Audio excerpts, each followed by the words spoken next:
Thanks everyone for joining. So today I'm giving an all on CQRS design pattern. Okay, so before starting the session, let first manage some basic etiquettes, which is punctuality. And please provide a constructive feedback.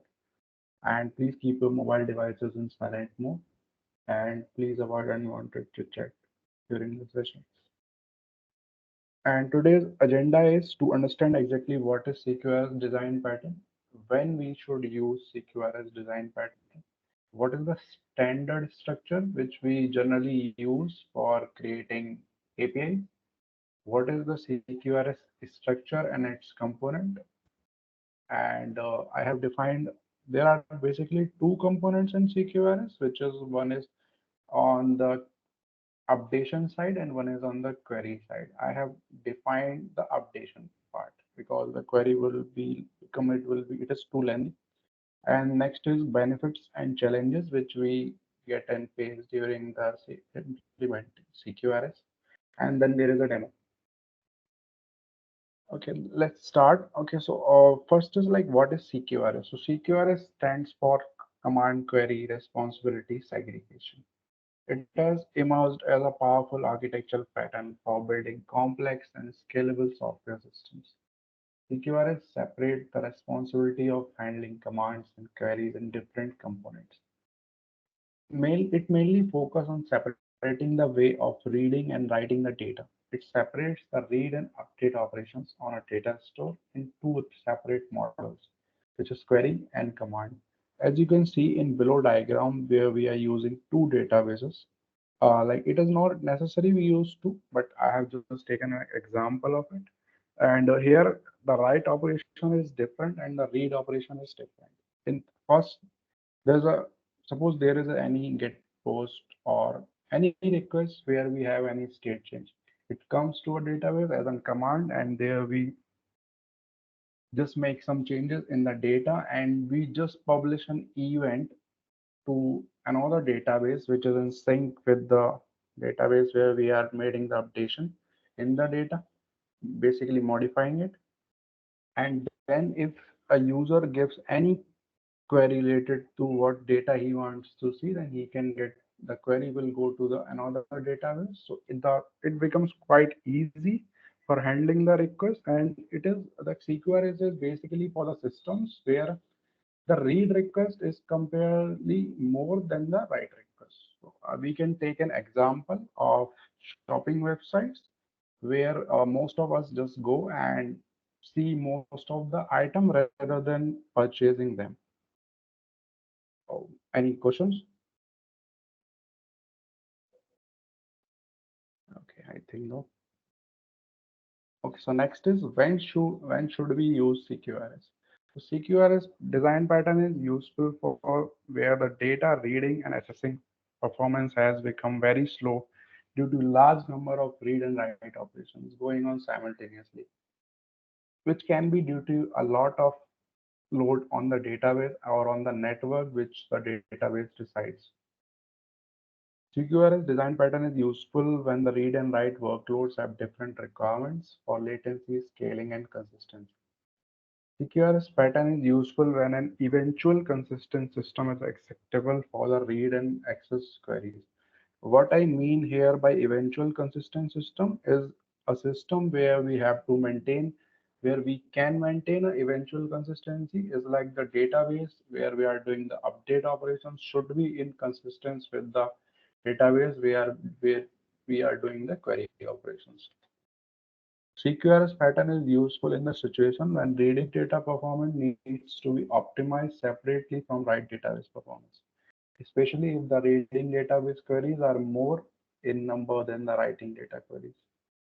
CQRS pattern is useful when the application is complex and the business rule of the applications change regularly.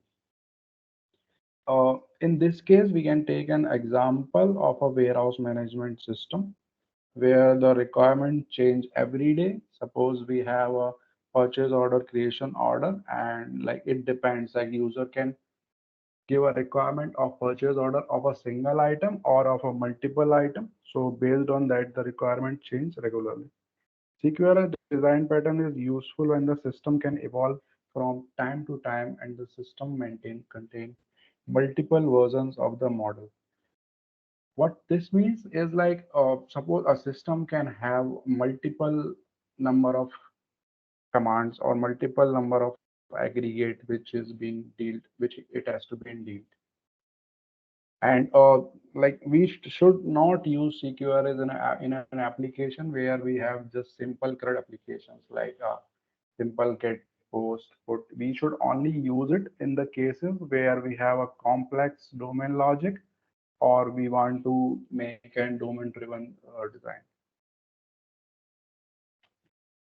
So as we all know, like most of us know, like what is the standard structure which we most of us has used, where we have a API request which comes to our systems on the controller layer, and then whatever the need of it, based on that it goes to the service layer, and then we just save the particular or give or retrieve the data based on the requirement from the database. So this is a kind of standard structure which we are using. And if we do not have any complexity, then we should use this only. Now, before going to CQRS architecture, there are some terms. So let us understand those. So first is like command. Commands are instructions that indicate a desired change in the state of an entity. These commands execute operations such as insert, update, delete that do not return data but instead change the application server state.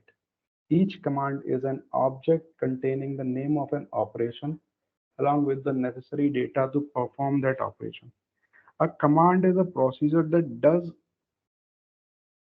something but does not return a result. We can understand in a way that someone has given us a work, okay, you have to do this thing.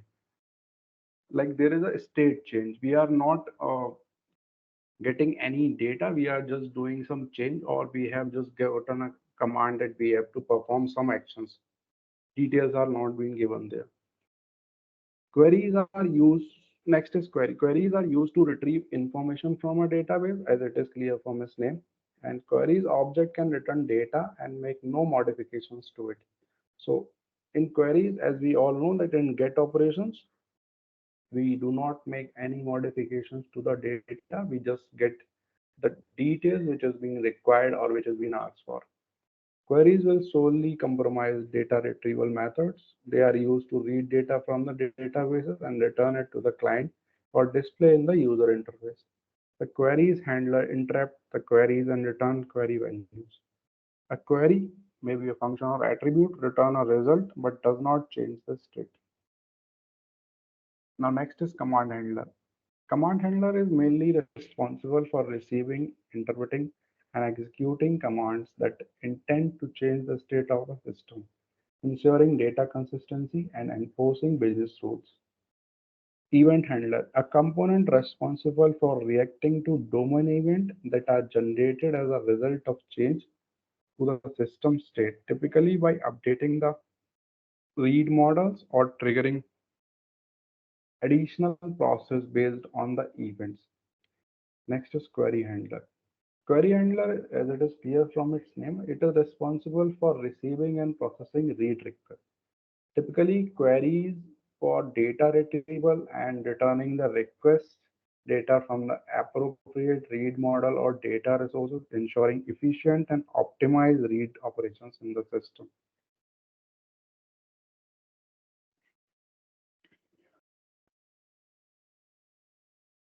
There are two other terms which we use in the flow. Like in the command API flow, there is a term we use as aggregate. Aggregate is nothing but a pattern described in domain-driven design that logically groups different entities by binding entities to an aggregate root. And on the in the query flow, there is an opposite of aggregate, which is projection. Projection is another important pattern which generates great benefits to CQRS. It essentially means representing domain object in the different shapes and structure. Basically, for projection, we used to prefer use the materialized view.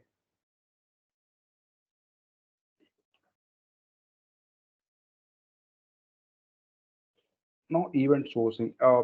You see, for maintaining the eventual consistency between two databases, which in one where we are just updating or making any data modifications, while it can be add, update, or delete, or the one from where we are fetching the details, we need to keep them in sync. That suppose a user update some data, and at the same time a user want to see particular data, so there should not be any latency. So I am using event sourcing. Like many people use messaging queues, like they can use Kafka, Rabbit, or ActiveMQ. So it totally depends upon you what you want to use for your CQRS application. I'm using event sourcing because it has its own benefits. So an event source system does not store the state of an domain object explicitly. It stores the change to that state in an ordered source system. The state is stored as a series of event. Series of event you can suppose now there is a like there is an error, and I want to see like what is the series of event which has been came, so that it will become easy for me to track that where exactly the system fails. So in that case, event sourcing helps very much. These events are all business operations. Read models are built from events and are usually kept in a separate database turned to query names. Event sourcing goes well with CQRS, as events are the result of business operation that makes it a great partner of CQRS. A CQRS by its nature divides the system by the business operation. As you can see in the diagram, uh, command a command is being generated, which is basically a write model, and when the command is being executed, the event is being generated, and which is being stored into the event store, and later that read model will get the details from the event store and store it into the read side database, so that when a user wants to check for a particular data, it can check it. And it is important to understand that event sourcing and CQRS does not rely on each other. We can have an event source system without CQRS also, and we can use CQRS without event sourcing. It's just that the two work well together. Any questions here?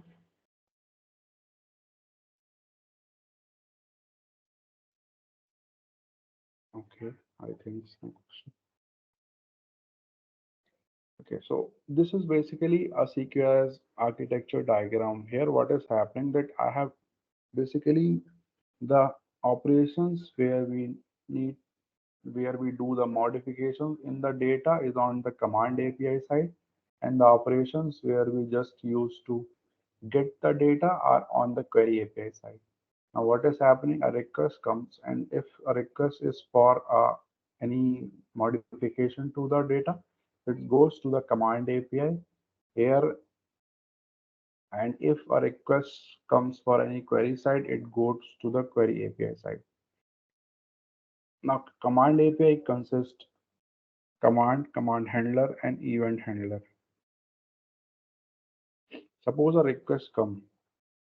There is in further slide there is a diagram where in which I will explain you in detail. So here I am just explaining it in brief.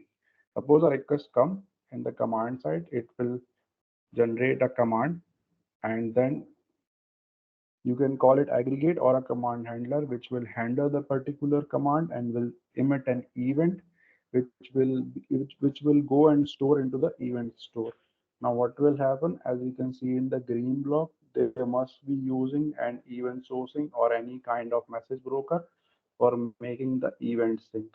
When the event, whenever there is a command handler emits an event, it goes to the event handler, and event handler creates one more event which is for the query side, so that the sync is being maintained. On query side, it just opposite. We have a query handler, and an event handler. And like it is not mandatory that you should maintain two databases. We can maintain one database also. Like I have personally used a system where we are using a NoSQL database, which is MongoDB, where we have implemented the CQRS architecture pattern.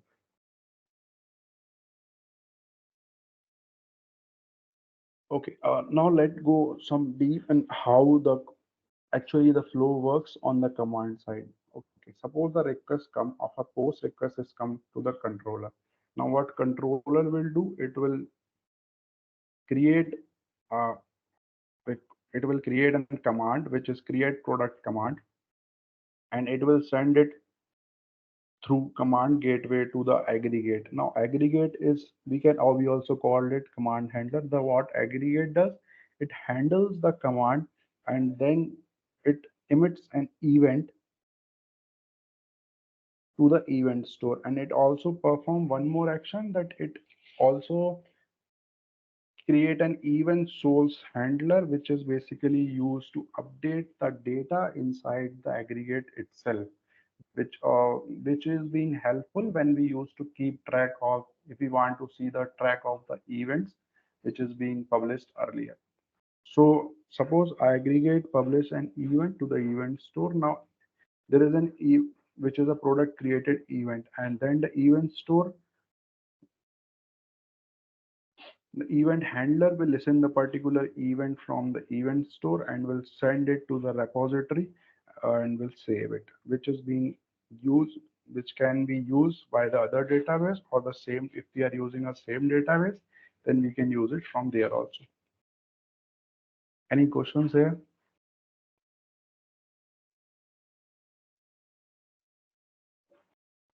Okay, no questions.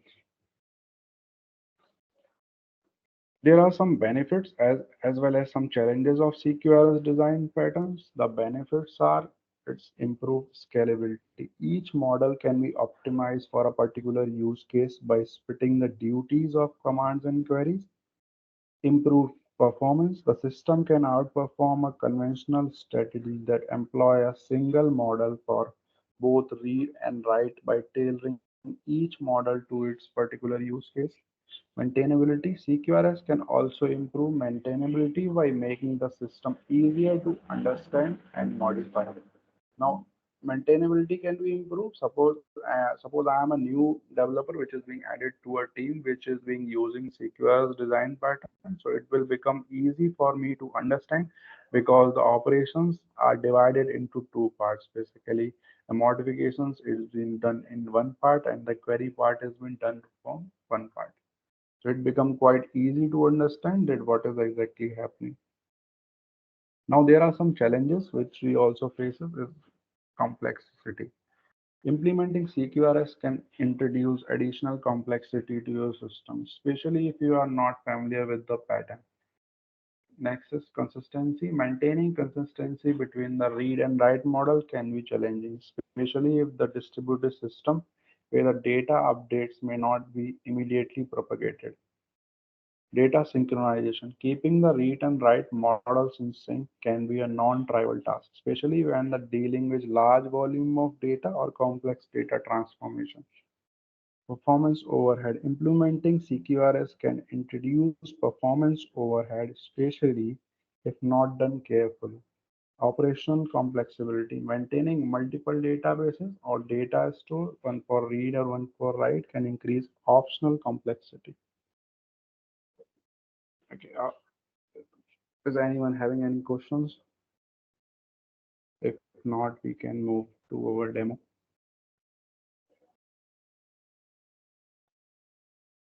Okay.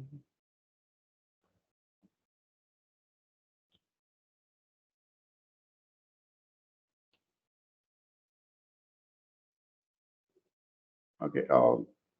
Is IntelliJ visible to all you all?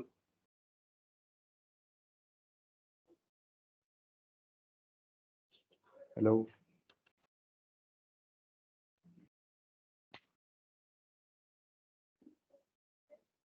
Hello.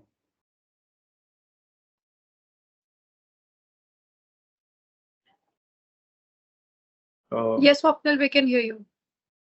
Okay.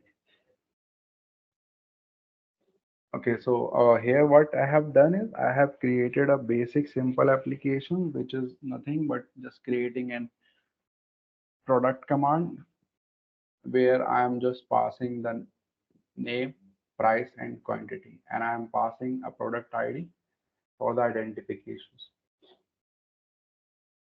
Now let's start with the controller layer. Is the font visible to you? Like, is it small or okay? I think it is visible to all of you. So in this application, I am using S2 database for saving the details, and I have added these dependency for enabling the Axon framework into the Spring Boot. And if you want to run Spring Boot locally, then you also need to download the Axon server, which is being needed.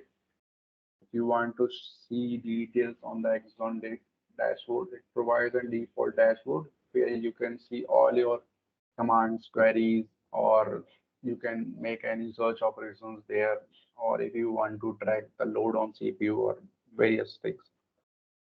Okay, so in controller, what I have done is I have basically created a method for saving the product, which is basically named add product. Here, what I am doing,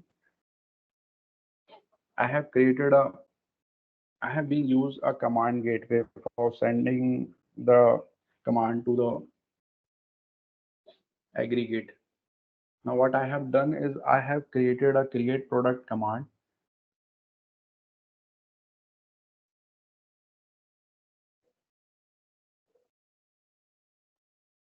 which is being using product rest model as a body, and in product rest model I have just given the details as name, price, and quantity, which will be the basic details of our product.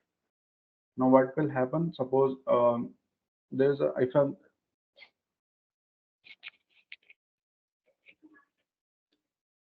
okay. Now there is a create product command. Now what is create product command? In create product command, I have given the three details which are name, price, and quantity, and there is one more details which is a product ID, and I have annotated with a target aggregate identifier so that the aggregate can understand that this is my target. So when we create the aggregate, this is the that command handler would have a particular field that it will interact with. So this is a particular product ID will be the particular field to which it will interact and compare and verify the details. So once I have created the create product command, I am using a builder pattern for creating its body. And now I am just using a command gateway method, which is send and wait, which will do nothing but simply send the command and it will wait until it gets succeed. There is one more method of it, which is just dot send. You can also use that, but in that it does not wait for the transaction to get complete. It just simply send it. So we mostly use send and wait because it gets completed only when there is a success.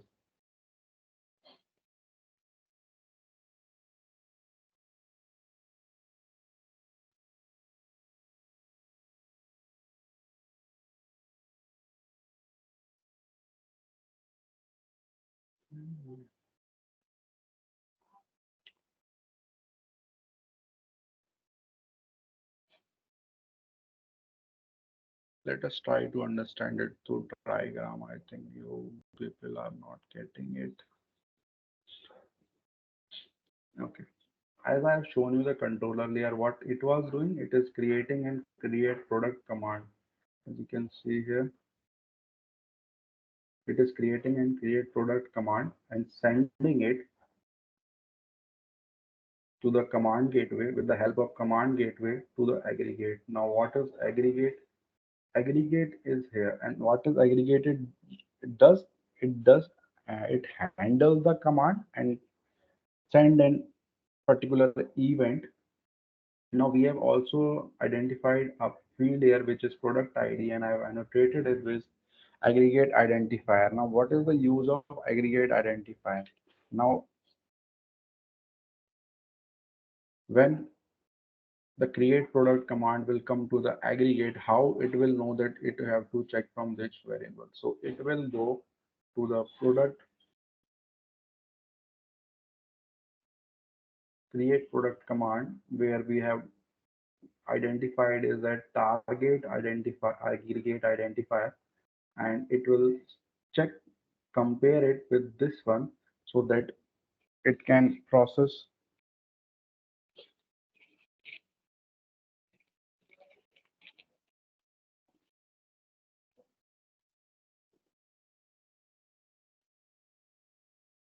So these two will just simply compare it with each other, and it will tell that okay, by this field we will distinguish for the particular product. Now what I have done, I have created a constructor of product aggregate where I have just simply passed sub the create product command object, and which is creating an product created event. I have uses bnutil.copy properties as the payload of create product command, and product created event is same. You can use either the builder pattern or any of your choice. And one more thing, like I have used a constructor because I am using a single create product command. If you have multiple create product command, you can simply create a method and then you can pass those. Now what is happening here in product in line number 25, it is taking a create product command, and it is as you can see in the diagram, it is taking a create product command and it is publishing an event which is product created event, and it is simply calling a method known as dot apply, which is being used for publishing the particular event to event store. Now, what is this event source handler? Event source handler is a method which will invoke every time whenever there is a generation of product created event. It is being used like it is the use of it does update the value of this product aggregate every time when we have this event. It is it is necessary because to keep the records of the event of the previous events, because at this time there is no value here. So when this will execute, this will also execute to add values for this. Now once the event is being sent to the event store, it will go to the event handler, which does nothing, is simply handle the event and just save it into the repository.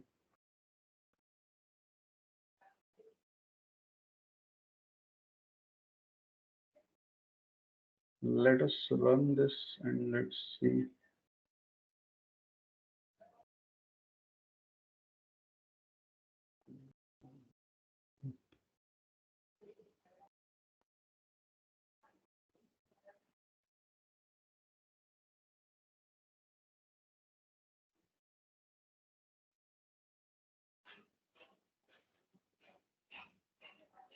Okay, so as it has run successfully and it has been running on port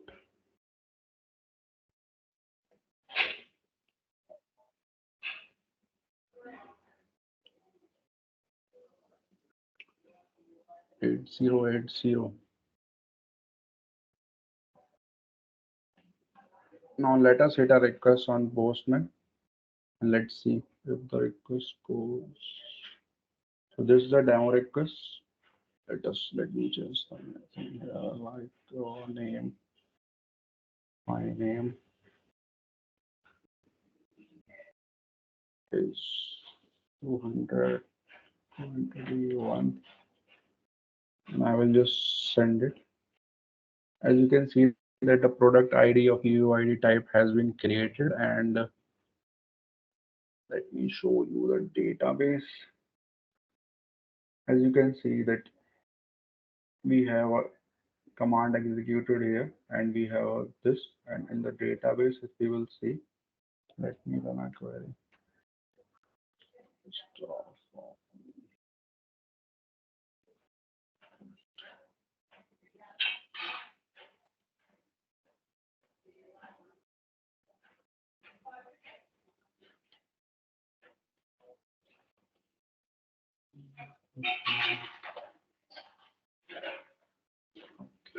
As you can see that there is no data here.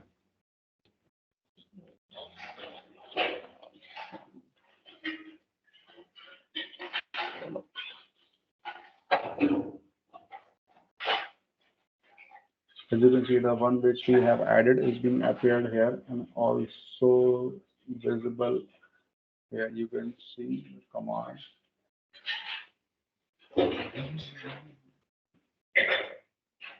This is our application, as you can see. Slide this. Let me show you commands.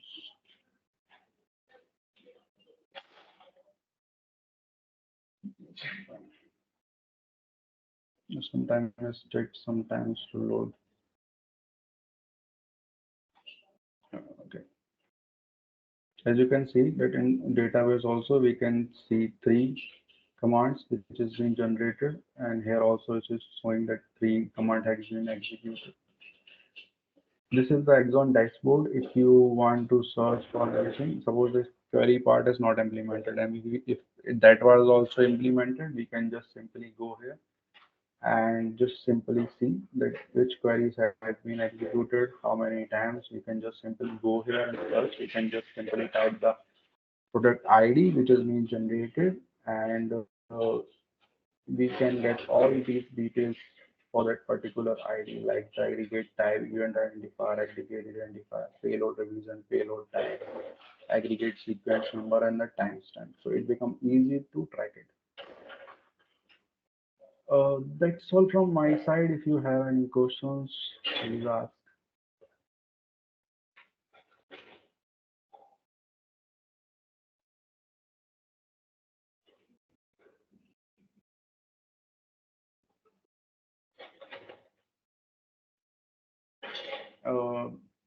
Anyone having any questions?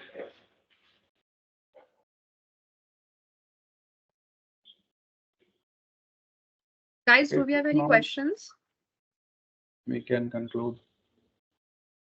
Right, Swapnil. We can wait for another 1 minute and see if anybody has any questions or clarifications needed. Guys, don't forget that Swapnil will also be nominating 2 of you as the Spotlight Nashers. So please use this opportunity. Anybody, any questions? Any doubts? I think they all know CQRS design pattern well. Looks like Swapnil, right? All right, then in case we don't have any questions, then we are good to conclude the session. So thank you so very much, Swapnil, for the wonderful session. And thanks everyone for attending the same.